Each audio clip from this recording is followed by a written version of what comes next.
Technology ହେଉଛି ନିରନ୍ତର ବିଭ୍ରାଟର ଉତ୍ସ। ଦେଖ, ଦୁନିଆର ପ୍ରତ୍ୟେକ ଉତ୍ତର କ୍ରମାଗତ ଭାବରେ ଆମ ଆଙ୍ଗୁଠିରେ ରହିବା ଏକ ବିଭ୍ରାଟର ଏକ ବଡ଼ ଉତ୍ସ। ଆଚ୍ଛା, ଗାଡ଼ି ଚଳାଇବା ସମୟରେ ଆପଣ ଫୋନ୍ ଆପଣଙ୍କ ହାତରୁ ଦୂରେଇ ରଖିବାର ଅସୁବିଧା ଭଳି ବାର୍ତ୍ତାଳାପ ଧରିବାର ଅସୁବିଧା ଭଳି ଏହା କ'ଣ ସରଳ ହୋଇପାରେ। ତ ଗାଡ଼ି ଚଳାଇବାରେ ନିଶ୍ଚିନ୍ତ ଆପଣମାନେ ଫୋନ୍ ୟୁଜ୍ ନ କରନ୍ତୁ, ସମସ୍ତଙ୍କ ପାଇଁ ଭଲ। ଓକେ, ଦେଖ ତାପରେ କ'ଣ କହୁଛି, ଯଦି ଆମେ ଆସୁଥିବା ବାର୍ତ୍ତା ଏବଂ ବିଜ୍ଞପ୍ତି ଦ୍ୱାରା କ୍ରମାଗତ ଭାବରେ ବିଭ୍ରାନ୍ତ ହେଉ, ତେବେ ଆମେ ଆଉ କ'ଣ କରିବାକୁ ଚେଷ୍ଟା କରୁଛୁ ତାହା ଉପରେ ଧ୍ୟାନ ହରାଇଥାଉ। ଓକେ, ସେ କ'ଣ କହୁଛି ନା, ଦେଖ ତମେ ଧର ଗାଡ଼ି ଚଲାଉଛ, ତମ ପ୍ରତି ଗୋଟେ କଲ୍ ଆସିଲା। ଓକେ, ତ ଫୋନ୍ଟା ବ୍ୟବହାର କଲ। ଓକେ, ତ କଥା ହେଲ, ତ ଆପଣ ଗାଡ଼ି ଚଲାଉଛ ବୋଲି ସେତେବେଳକୁ କ'ଣ ନା ଠିକ୍ ସେ ଭୁଲି ଯାଇଥାଉ। ଓକେ, ସାଡ଼େ କଥା ହେଉଥିବ, ଆଡ଼େ ଗାଡ଼ି ଚଳାଉଥିବ। ବୁଝିପାରୁଛ କି ନାହିଁ?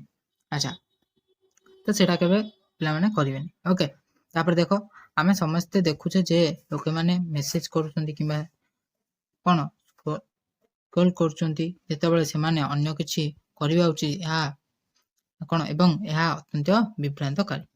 ଓକେ, ତାପରେ ସେ କ'ଣ କହୁଛି, ନିରନ୍ତର ସୂଚନା ପ୍ରଭାବ ଅତ୍ୟଧିକ ଅଟେ ଏବଂ କୌଣସି ପଳାୟନ ପରି କ'ଣ ମନେ ହେଉନାହିଁ।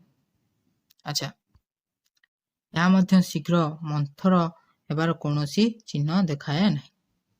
ତାପରେ ନେକ୍ସଟ ପଏଣ୍ଟ ଦେଖ, 5 ନମ୍ବର ପଏଣ୍ଟ, ଟେକ୍ନୋଲୋଜି ବେକ୍ ଯନ୍ତ୍ରଣା ଏବଂ ଖରାପ ସ୍ଥିତିକୁ ନେଇଥାଏ।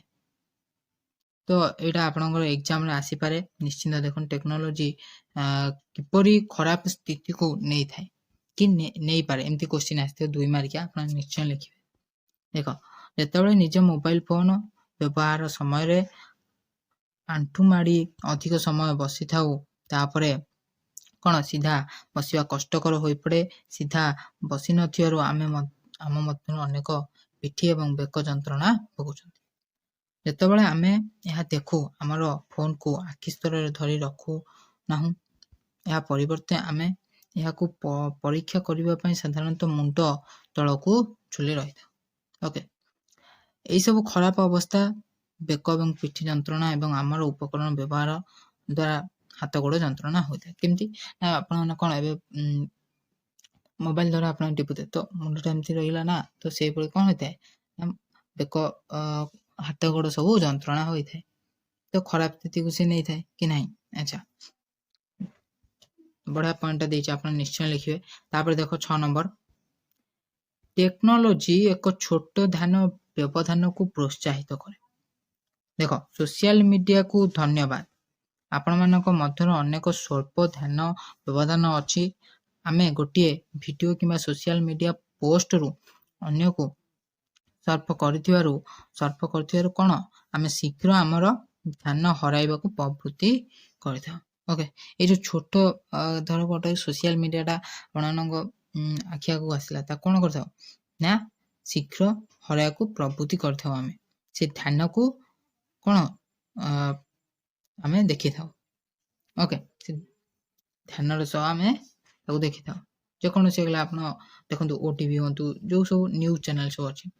ଓକେ, ସୋସିଆଲ ମିଡ଼ିଆ ସବୁ ନ୍ୟୁଜ୍ ଚ୍ୟାନେଲ୍ ଦ୍ୱାରା ହିଁ ଆମେ ସବୁ କିଛି ବୁଝିପାରିଥାଉ, ଜାଣିଥାଉ।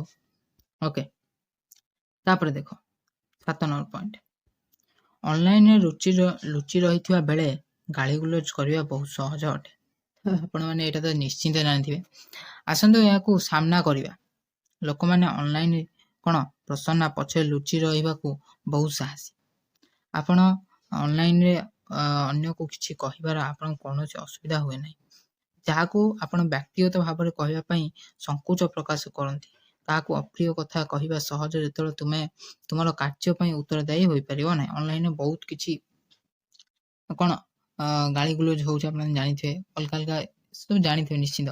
ତ ଏସବୁ କ'ଣ ନା ସବୁ ଲୁଚିକିନି ରହିକିନି ନିଜର ଫଟୋ ନଥିବ ସେ ପ୍ରୋଫାଇଲରେ ହଉ, କିନ୍ତୁ ସେ ଗାଳି କରୁଥିବେ। ବୁଝିପାରୁଛନ୍ତି ନାହିଁ? ତ ଏଇଭଳିଆ ଅନଲାଇନରେ ହେଉଛି, ଆପଣ ଜାଣିଥିବେ।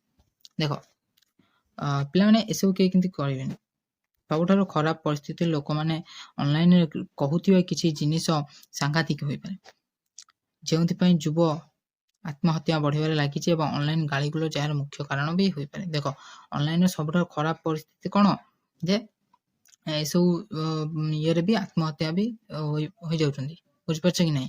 ଆତ୍ମହତ୍ୟା କରିଦେଉଛନ୍ତି। ତ ଏସବୁ କେହି କରିବେନି। ଓକେ, ତାପରେ ଦେଖ 8 ନମ୍ବର ପଏଣ୍ଟ, ଟେକ୍ନୋଲୋଜିର ବ୍ୟବହାର ପିଲାଙ୍କ କଳ୍ପନାକୁ ଅଟକାଇ ପାରେ। ଟେକ୍ନୋଲୋଜିର ଯେଉଁ ବ୍ୟବହାର ପିଲାମାନଙ୍କୁ କେମିତି ଅଟକେଇବ, ତାପରେ ବି କେମିତି ଗୋଟେ କ୍ୱେଶ୍ଚିନ୍ ନିଶ୍ଚିନ୍ତ ଆସିଥିବ।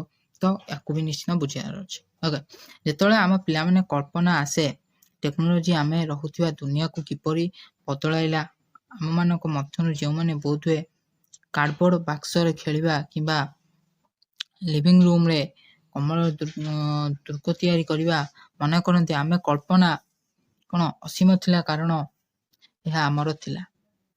ଏହାକୁ କ'ଣ ଦୃଷ୍ଟିରେ ରଖି ଆମେ ନିଜକୁ ପଚାରିବାକୁ ପଡ଼ିବ କି ଟେକ୍ନୋଲୋଜି ଆମକୁ କି କ୍ଷତି ପହଞ୍ଚାଉଛି। ତ ନିଜକୁ ନିଜେ ମାନେ ପଚାରିବ କି ଟେକ୍ନୋଲୋଜି ଆମର କେମିତି କ'ଣ କ୍ଷତି ପହଞ୍ଚାଉଛି। ଓକେ, ତ ଯେଉଁମାନେ ବି ଭିଡ଼ିଓ ଦେଖିନାହାନ୍ତି ତ ପ୍ଲେଲିଷ୍ଟରେ ସବୁ କିଛି ଅଛି, ଆପଣ ଯାଇ ଆରାମସେ ଦେଖିପାରିବେ। ପିଲାମାନଙ୍କୁ ଆଉ କେବଳ ସେମାନଙ୍କ କଳ୍ପନା ଉପରେ ନିର୍ଭର କରିବାକୁ ପଡ଼ିବ ନାହିଁ।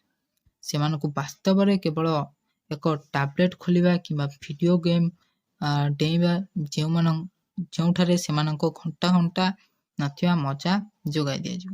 ଓକେ, ତ ଏସବୁ କ'ଣ ହେଇଥାଏ ନା ଭିଡ଼ିଓ ଗେମ୍ ଖେଳିକିନି କ'ଣ ହେଇଥାଏ, ତ ଘଣ୍ଟା ଘଣ୍ଟା ସମୟ ସବୁ ନଷ୍ଟ ହିଁ ହୋଇଯାଇଥାଏ। ଓକେ, ଏହାକୁ ଦୃଷ୍ଟିରେ ରଖି ଆମକୁ ଆଶ୍ଚର୍ଯ୍ୟ ଲାଗେ ଯେ ଏହା ଆମ ପିଲାମାନଙ୍କୁ ବୃଦ୍ଧ ହେବାର କିପରି ପ୍ରଭାବିତ କରୁଛି। ଓକେ, କରିବ ପ୍ରଭାବିତ କିପରି କରିବ, କ'ଣ ସେ ଭିଡ଼ିଓ ଗେମ୍ ହଉ, ଆମର ଭିଡ଼ିଓ ଗେମ୍ ତ ଆପଣ ଜାଣିଥିବେ ନା, ତ ସମସ୍ତେ ଖେଳୁଛନ୍ତି, ତା ଦ୍ୱାରା କ'ଣ ଘଣ୍ଟା ବହୁତ ସମୟ ନଷ୍ଟ ହେଇଯାଉଛି। ଓକେ, ତମେ ଯଦି ଅଲଗା କିଛି ଦେଖିବ କ୍ଲାସ୍ ନ କର, କିନ୍ତୁ ବହୁତ କିଛି ଶିଖିବାର ଅଛି। କମ୍ପ୍ୟୁଟର ଉପରେ ବି ଆପଣ ଦେଖନ୍ତୁ, ନିଶ୍ଚୟ ଜାଣିପାରିବେ, ବହୁତ କିଛି ଆପଣଙ୍କୁ ଶିଖିବାର ଅଛି। ଓକେ, ତାପରେ ନେକ୍ସଟ ପଏଣ୍ଟ,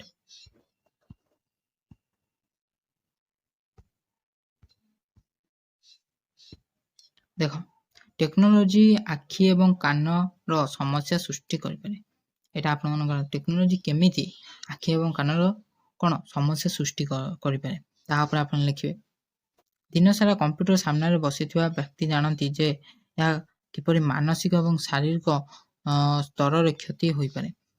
ଦିନର ଶେଷରେ ଆପଣ ହୁଏତ ଜାଣିପାରିବେ ଯେ ଆପଣଙ୍କ ଆଖି ଅସ୍ପଷ୍ଟ ହୋଇଯାଏ ଏବଂ ଏକ ପରଦାରେ କ୍ରମାଗତ ଭାବରେ ଦେଖିବା ଠାରୁ ଧ୍ୟାନ ଦେବା ଅସୁବିଧା ହୁଏ। ତ ଆପଣ ଜାଣିଥିବେ ନିଶ୍ଚିନ୍ତ ବ୍ୟାଙ୍କକୁ ଯେଉଁମାନେ ଯାଇଥିବେ ଦେଖିଥିବେ, ସମସ୍ତେ କମ୍ପ୍ୟୁଟର ଯେତେବେଳେ ବ୍ୟାଙ୍କ ମ୍ୟାନେଜର ସବୁ ଚଲାନ୍ତି, ସମସ୍ତେ ବହୁତ ପାଟି କରନ୍ତି, କାହିଁକିନା ତମେ ଧର ଗୋଟେ ସାଇନ୍ ଯେଉଁଠି ଧର କରିନଥିବ ସେଠି କହିବେ ତମେ କରିକି ଆଣ, ପୁଣି ଲାଇନରେ ଠିଆ, ଏମିତି ବି କୁହନ୍ତି। କାହିଁକିନା ସବୁବେଳେ ସେ କ'ଣ କମ୍ପ୍ୟୁଟର ଆଗରେ ବସି ବସି ତାଙ୍କର କ'ଣ ତାଙ୍କୁ କ'ଣ ଶାରୀରିକ ଯେଉଁ ଇଏଟା ତାଙ୍କୁ କ୍ଷତି ପହଞ୍ଚାଇଥାଏ। ଓକେ, ତାପରେ ଦେଖ ସଙ୍ଗୀତ ଶୁଣିବା ଏବଂ ଭିଡ଼ିଓ ଗେମ୍ ଖେଳିବା ଆମ ଶ୍ରବଣକୁ ମଧ୍ୟ ସାହାଯ୍ୟ କରେ ନାହିଁ, କାରଣ ଆମେ ପ୍ରାୟତଃ ଜିନିଷ ବହୁତ ଜୋରରେ ଶୁଣିବା। କେତେକ ଅଧ୍ୟୟନରୁ ଜଣାପଡ଼ିଛି କ'ଣ ଇୟରବଡ଼ ବ୍ୟବହାର କରିବା ଦ୍ୱାରା ଆମର ଶ୍ରବଣ ନଷ୍ଟ ହୋଇପାରେ। ଓକେ, ତ ଆମେ କ'ଣ କରୁଛେ ନା ହେଡ଼ଫୋନ୍ ଦେଇଦେଉଛେ, ଇୟରଫୋନ୍ ଦେଇଦେଉଛେ, ତାକୁ କ'ଣ ଜୋର ସାଉଣ୍ଡରେ ଶୁଣୁଛେ, ବୁଝୁଛେ, ତା ପାଇଁ ସେଇଟା ଶୁଣିବାଟା ବହୁତ ଖରାପ। ଓକେ, ତମ କାନ ପାଇଁ ବହୁତ ଖରାପ, ସେଥିପାଇଁ ସେ କହୁଛି। ଓକେ, ତ ନିଶ୍ଚିନ୍ତ ୟାକୁ ଲେଖିବ, ଟେକ୍ନୋଲୋଜି ଆଖି ଏବଂ କାନର ସମସ୍ୟା କିପରି ମାନେ ସୃଷ୍ଟି କରିପାରେ, ତାହା ଉପରେ ଆସିଲେ କ୍ୱେଶ୍ଚିନ୍ ଆପଣ ନିଶ୍ଚୟ ଲେଖିବେ। ବଢ଼ିଆ ଦେଇଛି। ତାପରେ ଦେଖ 10 ନମ୍ବର ପଏଣ୍ଟ, ଟେକ୍ନୋଲୋଜି ଅଧିକ ଶକ୍ତି ବ୍ୟବହାର ଏବଂ ପ୍ରଦୂଷଣ କାରଣ ହୋଇଥାଏ। ତ ଇଏ ବି ଗୋଟେ ଭଲ କ୍ୱେଶ୍ଚିନ୍ଟେ। ଓକେ, ଦେଖ ଶକ୍ତି ବ୍ୟବହାର ଏବଂ ପ୍ରଦୂଷଣ ବିଷୟରେ ଆମେ ରହୁଥିବା ଦୁନିଆକୁ ଟେକ୍ନୋଲୋଜି କିପରି ବଦଳାଇଲା। ଏକ ସମାଜ ଭାବରେ ଆମ ଅତୀତ ତୁଳନାରେ ଅଧିକ ଶକ୍ତି ଖର୍ଚ୍ଚ କରୁ। ଦେଖ ବୈଦ୍ୟୁତିକ ଉପକରଣ ଗୁଡ଼ିକ ଚଳାଇବା ପାଇଁ ବିଦ୍ୟୁତ୍ ଆବଶ୍ୟକ କରେ, ଯାହାର ଅର୍ଥ ହେଉଛି ସମସ୍ତେ ବୈଷୟିକ ଜ୍ଞାନକୁ ଉପଭୋଗ କରିବା ପାଇଁ ଅଧିକ ଖର୍ଚ୍ଚ ହୁଏ। ଏହି ସମସ୍ତ ଗ୍ୟାଜେଟ୍ ଗୁଡ଼ିକ ଉତ୍ପାଦନ କରିବା ପାଇଁ ଏହା ବିପୁଳ ପରିମାଣ ଶକ୍ତି ଆବଶ୍ୟକ କରେ।